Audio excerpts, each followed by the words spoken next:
All right, Alex, thanks. And turning now to the Senate runoff in Georgia, the race, which has dragged on since November, could have a major impact on the future of the Senate majority.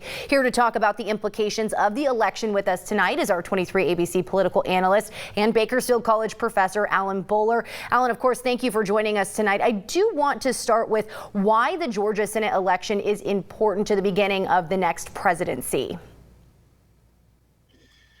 Well, right now, the Senate is divided 48 to 50, and there are 48 Democrats and 50 Republicans.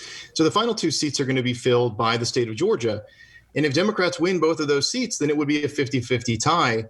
And since they are going to hold the vice presidency and the vice presidency gets to make the tie-breaking vote, if the Democrats win both of those seats, it would mean that they would take control of the Senate and thereby take control of the Congress and have a united control of government.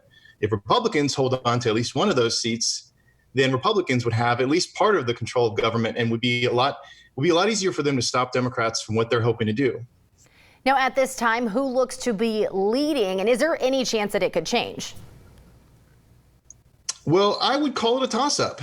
I would say at this point, if I had to pick, I would probably say that the Republicans are probably a little bit favored.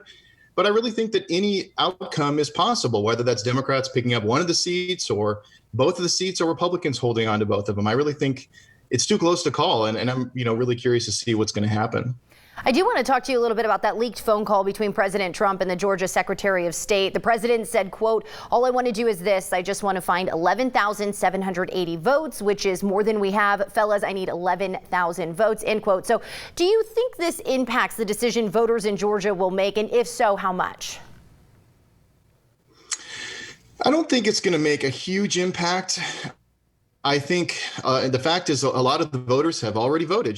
Just like with the general election, we had a lot of early voting there.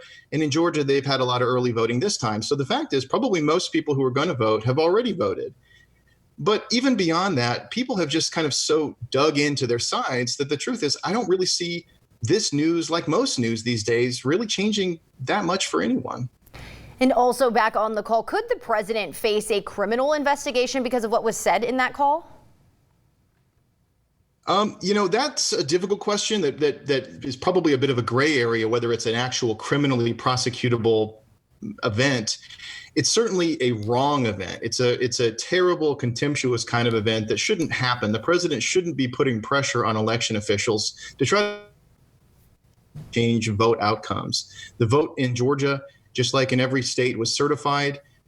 The Secretary of State stands behind it, and the president should never be putting pressure on election officials to try to alter votes in his favor. It's just completely unheard of and should really never happen. And one more question. How soon will we know who won those actual seats? Is this something that could still drag on for months to come? Not months. I think we'll probably know by tomorrow night. I actually think we will know, most likely.